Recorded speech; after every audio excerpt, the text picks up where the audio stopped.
The grand old clock on the wall struck a slow, rhythmic chime, marking the passage of time in the quiet office. Outside, the city vibrated with the usual evening bustle, but inside, the atmosphere remained strictly focused on business. Barnaby Jones glanced down at his desk, where a small mountain of paperwork sat neatly organized yet demanding his immediate attention. Beside him, his trusted associate was preparing to wrap up the day's routine, stretching slightly after hours of tedious record-keeping. They exchanged a few light-hearted remarks about the baseball game scheduled for that night. A pair of unused tickets rested on the corner of the table, waiting for anyone who might have the free evening to enjoy them. But duty held its firm grip. There were documents to review, files to sort, and a birthday gift yet to be found, a task that always brought a subtle chuckle regarding the unwanted reminder of advancing years. The casual banter offered a brief moment of warmth before the light in the hallway flickered, and the tone of the evening changed instantly. Shadowy figures emerged from the doorway, moving with calculated silence.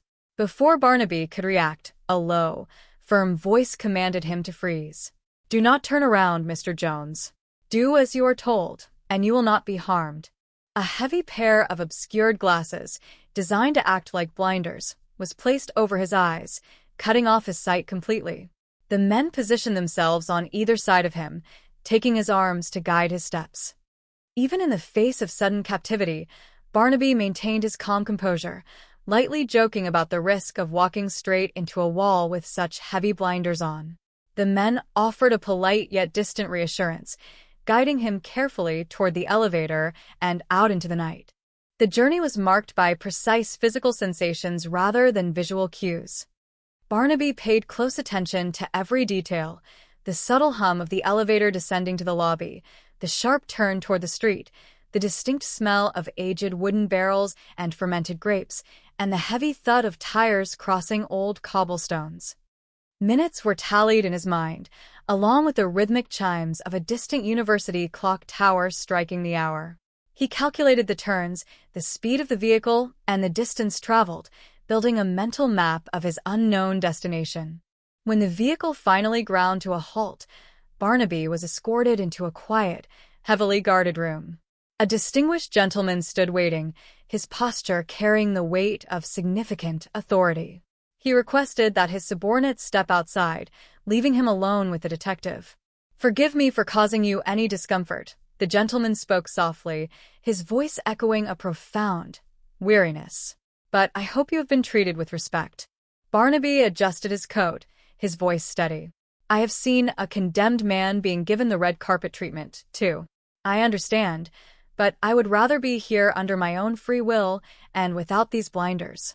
The client maintained his distance, keeping his identity carefully shielded in the shadows. "My anonymity must be maintained. The lives of certain people depend on it. I assure you, Mr. Jones, that the service you will perform for me is most honorable."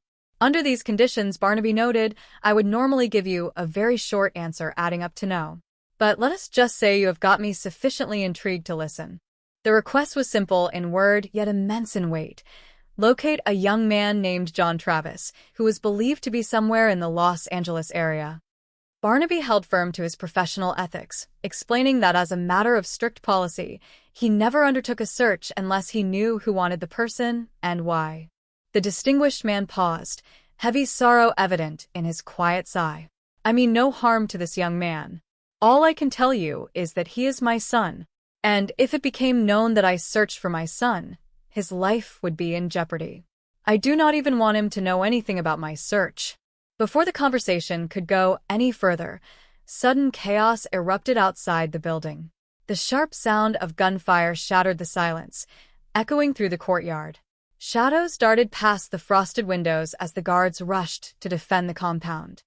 The client moved swiftly, instructing his personnel to secure the perimeter while ensuring the detective was returned safely to his office unharmed. Across the city, in a hidden urban retreat, another group gathered under far darker circumstances. A tense atmosphere filled the room as several men tended to a comrade who had sustained a gunshot wound during the sudden clash at the winery. A fierce figure named Javier stood near the center of the room, his eyes sharp with fiery determination. He confronted his lieutenants, demanding to know who authorized the reckless ambush against de Varga. "I did," Javier, one of the men admitted, stepping forward. "The opportunity presented itself." "And you blew it," Javier replied coldly. "You also blew any last chance to have him listen to reason." A third lieutenant, Belazer, stepped between them to restore order. He explained that de Varga had put a price of $100,000 on Javier's head and had already engaged a skilled private investigator named Barnaby Jones to track them down. De Varga needed Javier gone to secure his own position. "We have planned to fight this man in the hills of our country, killing only when necessary in the fields of battle," Javier declared, his voice ringing with idealistic conviction. "Well, the battle is here now, and de Varga has chosen a time and place. We have no alternative but to meet him head-on." Belazer urged caution, offering to handle the private detective personally. "Leave it in my hands. If this man is anything more than a nuisance, we will dispose of him." Meanwhile, Barnaby sat in his office alongside his trusted companion, Betty. Using his remarkable memory and keen sensory awareness, he pieced together every single clue from his brief captivity. "Drive a little faster, Betty, but not over the speed limit," Barnaby remarked thoughtfully as they retraced the steps in their car. They were very careful about that. It was 1 minute to 12. "If we get within 6 blocks of the place, we ought to hear the chimes." "Barnaby, why do you not leave it up to this man to contact you?" Betty asked softly, concerned for his safety. "And if he does not, then you can just drop the case." "Because thinking back," Barnaby replied, looking out at the passing streetlights, "I really did accept this job in principle. At least, I did not tell him no. You know, Betty, even though I could not see him, it was very strange. I felt comfortable with him, as if he was an honest man in deep trouble." Following the sound of the university clock tower, the timing of the sharp left turns, the railroad crossing, and the distinct scent of aged claret, Barnaby guided them straight to the gates of Silver's winery.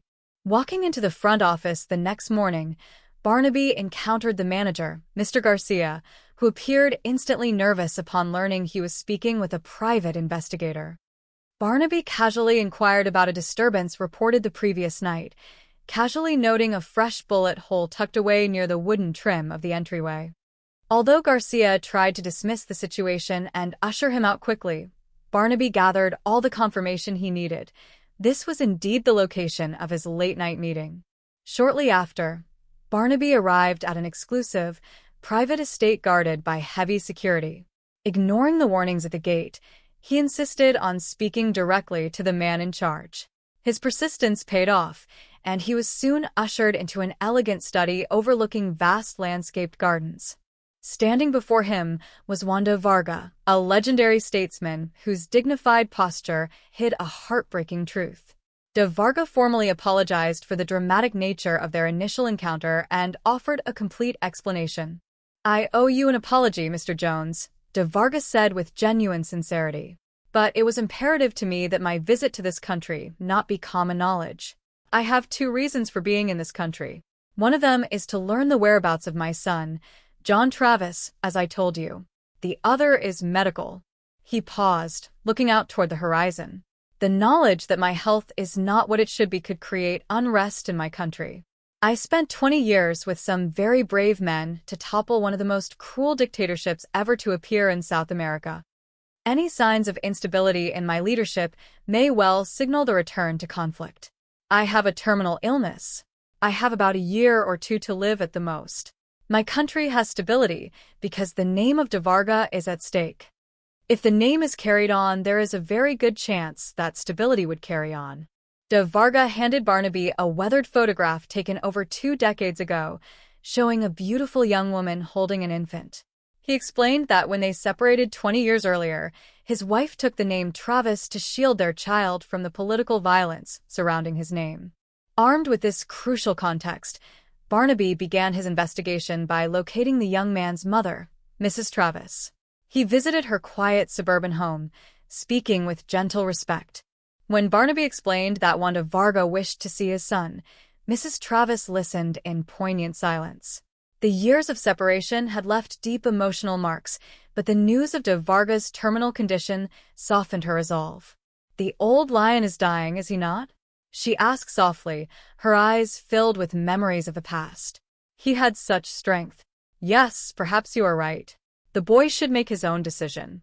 She explained that her son traveled frequently and suggested contacting a young woman named Angela, who worked at a local fabric shop on the South Boulevard. Barnaby proceeded immediately to the boutique, where he met Angela. Presenting himself as an investigator handling an estate matter, he requested her assistance in reaching John Travis. Sensing no harm, Angela offered to phone John directly, inviting him to meet them for lunch at a quiet dining room nearby. However, when Barnaby arrived at the designated meeting spot, he was met not by a casual lunch gathering, but by an ambush. Heavy doors swung shut, and armed men surrounded the table. Stepping out from the shadows was the militant leader himself, Javier. "You will tell me here and now why de Varga hired you," Javier demanded sternly. Barnaby remained remarkably cool, looking closely at the young leader. "You search for a man named John Travis." "Why? "What business is that of yours?" "I am John Travis," the young man revealed, his voice filled with intense conviction. "You are John Travis?" Barnaby remarked, processing the dramatic revelation. "And you are also Javier? One and the same?" "That is right," Javier replied. "You are surprised?" "Mind-boggling," Barnaby admitted dryly. Seeing an extraordinary opportunity to prevent further conflict and heal a divided family, Barnaby proposed a historic step, a peaceful, face-to-face meeting between de Varga and Javier at a neutral location, the historic San Felipe mission. After brief deliberation, Javier agreed to the meeting, promising to appear without open hostility. However, behind the scenes, extreme factions within Javier's group, led by the calculating Belazer, plotted to turn the peaceful meeting into an act of definitive violence. Unbeknownst to Javier, Belazer arranged for a hidden weapon to be placed at the mission site, intending to eliminate de Varga regardless of the outcome. Barnaby moved quickly to arrange the details. He visited de Varga once more, revealing the profound truth he had discovered. "I found John Travis," Barnaby said quietly. "Your son is also known as Javier." De Varga stood frozen, overwhelmed by the tragic irony. His fiercest political adversary, the young idealistic rebel seeking to overthrow his legacy, was his own biological child. "Incredible. Unbelievable," de Varga whispered, his voice trembling with emotion. "Tell me, Mr. Jones, what kind of a man is he? Is my son an intelligent man, or just a hothead fanatic?" "That will be up to you to find out," Barnaby replied gently, urging him to approach the meeting not as a political showdown, but as a father reaching out to his son. The following afternoon, the ancient bell tower of the San Felipe mission stood tall against a clear blue sky. The courtyard was bathed in warm sunlight, offering a serene backdrop for a confrontation heavy with historical and personal significance. Guards from both sides secured the outer gates, performing thorough checks to ensure no weapons were brought into the inner sanctuary. De Varga and Javier stepped into the quiet stone corridor alone, facing each other without armor or escort.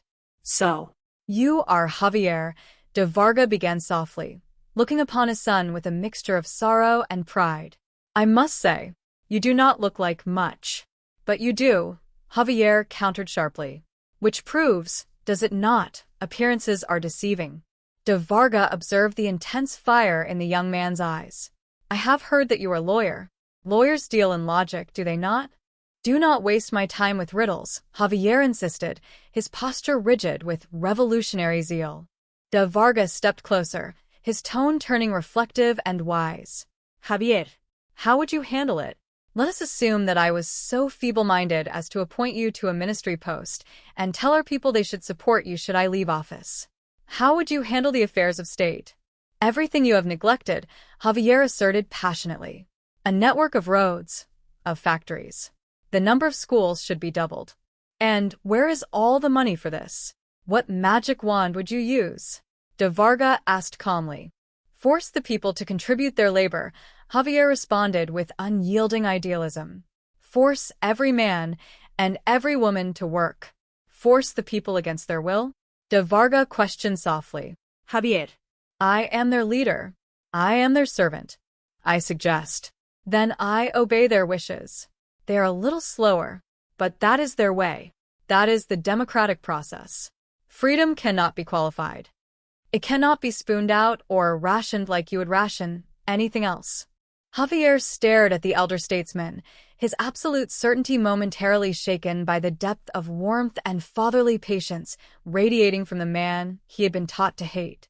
You would be a leader, Javier, and not know when a man lies? De Varga asked gently, stepping right up to him. Have you not learned how to read the truth in a man's face? Is there no doubt in your mind that I am anything else but the man you see and listen to? As de Varga looked deeply into his eyes, the heavy veil of political enmity began to dissolve. Javier saw not a tyrant, but a devoted father who had spent his entire life bearing the heavy burden of leadership while quietly grieving the loss of his family. Javier, de Varga said softly, reaching out a hand, there is something important I want to say to you. Come with me to the car. Why would you want to protect me? Javier asked, his voice losing its harsh edge, replaced by a delicate, sudden wonder. Is it strange? De Varga replied with profound tenderness, for a man to protect his own flesh and blood? The truth settled in the quiet space between them. The long years of division, secrecy, and political strife melted away in that single, powerful moment of recognition. You have changed so little, de Varga whispered, smiling through gentle tears. And you? Have changed much, Javier replied, his heart opening to the truth at last.